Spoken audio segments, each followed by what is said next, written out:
Hi everyone, welcome back to another lesson on the present progressive. In the last video, we learned how to form positive sentences in the present progressive.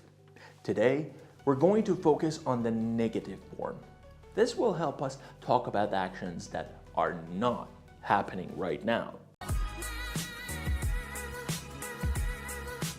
Making a sentence negative in the present progressive is easy. All we need to do is add not after the verb to be. This tells us the action isn't happening right now. So the structure is subject plus am, is, and are plus not plus verb plus ing. For example, I am not going. He is not working. They are not studying. See how simple it is? By adding not, we're saying that the action isn't in progress. In everyday conversations, we often use contractions to make the sentence shorter and more natural. These are the shortened forms of to be plus not and are very common in spoken English. For example, I'm not for I am not, he isn't, she isn't, it isn't, for he, she, it, and is not. We aren't, you aren't, they aren't, for we, you, and they plus are and not. For example, I'm not going to the party tonight. She isn't watching TV right now.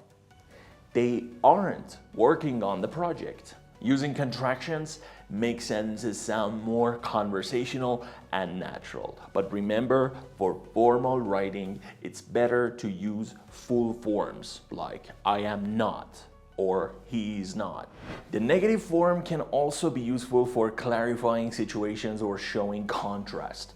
We can use it to correct misunderstandings or explain what isn't happening. For example, I'm not studying right now. I'm taking a break.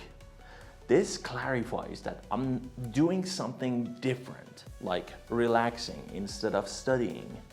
Or he isn't eating junk food these days. He's on a diet. This shows a new behavior that's different from before. So using the negative form in this way helps make it clear that the action, like studying or eating junk food, isn't happening at this time. It can show a change from what's expected. Now let's go over some common mistakes to watch out for when forming the negative present progressive. Forgetting not. Without not, the sentence isn't negative anymore. For example, it's incorrect to say she's going to the party if you meant the negative form. So you should say she's not going to the party. Using incorrect contractions. Make sure to use contractions correctly. For example, he's not is correct, but him not is not. So it's incorrect to say him not coming. You should say he isn't coming. The next one is omitting ing in the main verb. Just like the positive sentences, remember to add ing to the main verb. So it's incorrect to say they are not watch TV. The correct form is they are not watching TV. Each of these points is important to make sure your sentence sounds natural and correctly conveys that the action isn't happening now. So that's how we use the negative form in the present progressive or present continuous. By adding not after am, is, or are, we can talk about actions that aren't happening right now. And remember, using contractions helps keep things conversational and natural. Keep practicing, and we'll see you in the next video.